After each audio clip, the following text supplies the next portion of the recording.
Now, these loadouts are not meant to be off meta. These loadouts are meant to be a way to showcase some of the unique playstyles that the finals offers. So not your standard, dash sword or your cloak LH1 on light, or your standard healing beam support on medium, not your typical tank or frontline that you see on heavy. These are meant to showcase some unique combinations of gadgets and specializations that the finals offers. As it has plenty of different tools that allow you to create a unique and fun playstyle, I'm going to show you 3 different loadouts, one for each class, and each loadout will have a unique playstyle that really shines when you play into the strengths of the gadgets and the specializations. For the first loadout, we're going to go with a heavy loadout, and we're going to be utilizing one of the most underrated specializations. The loadout is going to be Goo Gun, Lewis Gun, RPG, Anti-Grav Cube, and Barricade. The synergies here are actually super fun. The RPG will provide engaged damage, finishing damage, and being able to open up walls and ceilings in order to play for a drop or an entry. The Anti-Grav Cube can lift up a cash out, which means you can use the Goo Gun to stick it to the roof, a way to delay the steal a bit longer.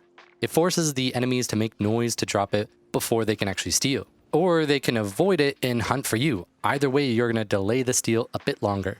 The Anti-Grav Cube can also help you reach heights a little bit faster, and it can be thrown at the end of the cash out timer to stall even longer. The Barricade used to actually be a little bit shorter and smaller, which allowed you to just head peek over it. Well, with the Goo Gun, you can actually create a little step up in order to still peek over the barricade now that it's bigger. Just place a barricade, place one goo blob behind it, and stand on it. You probably will surprise a lot of people as they're not expecting someone to peek their head over it, and your mediums can actually use it as well.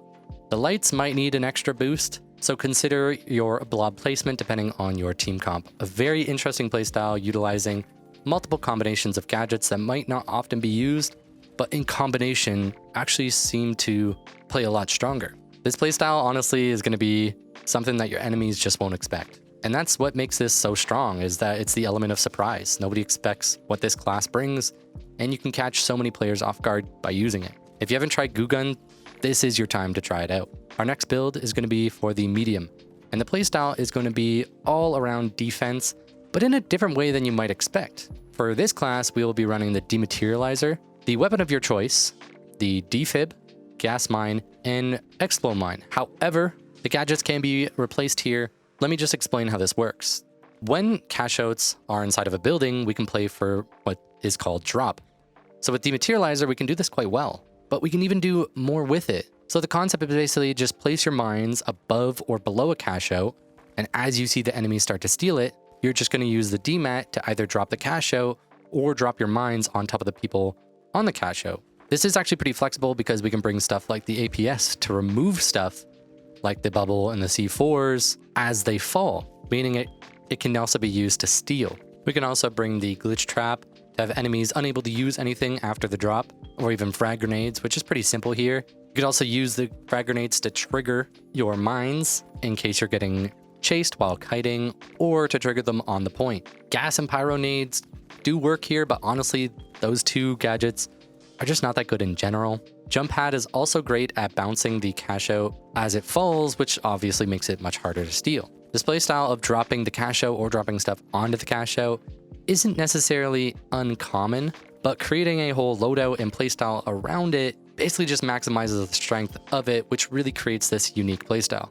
Your teammates honestly will probably love you for this because you're going to be able to stop so many steals and you're going to be fantastic at winning that objective. The nice part with DMAT is after you drop your enemies or your mines, whatever you've set up, you can DMAT away and just run to a new spot. You could start above, then DMAT below, and repeat the process from below after you've done the initial drop. This loadout will honestly frustrate your enemies, but like I said, it's going to make your teammates pretty happy. Our last loadout is on light. I've shown a few different loadouts for light in the past, and there's one I'm sure a lot of you guys actually know about, but I simply don't see it a lot. And it relies on a lot of stealth and causing chaos while staying safe. This loadout uses cloaking device, the M11, thermal vision, gateway, and smoke grenade. The two important parts of this loadout are smoke and thermal. During fights with all the chaos surrounding the cash out, we're going to throw down smoke grenades. Use thermal vision and cloak to sit in our smoke, and from this safe spot, we can just start mowing down targets. The M11 with the bigger clip and the quick reload means that we can just start melting enemies, keeping the DPS going.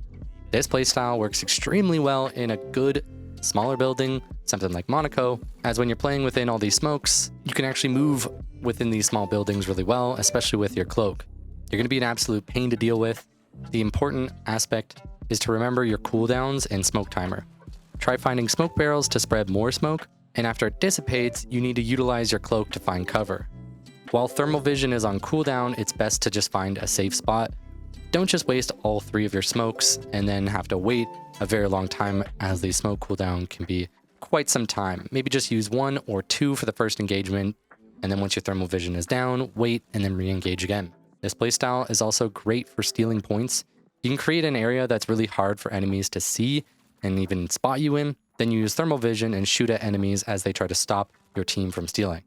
It's a wonderful combination that is sure to help you and your team succeed in the objective a lot more. This is a lot more of a objective-oriented light build, which I don't see enough of. Just try to avoid smoking your team out from doing their job. Smoke for defense plays and smoke for yourself in order for you to get aggressive plays are good, but don't force your team to have to play within a smoke too much. Subscribe for more content on the finals. We're approaching Season 5, and I'll try to make all the videos on that season when that time comes. Thank you to all my members. Comment below what your hopes are for Season 5. Stay unique, and I will see you in the finals.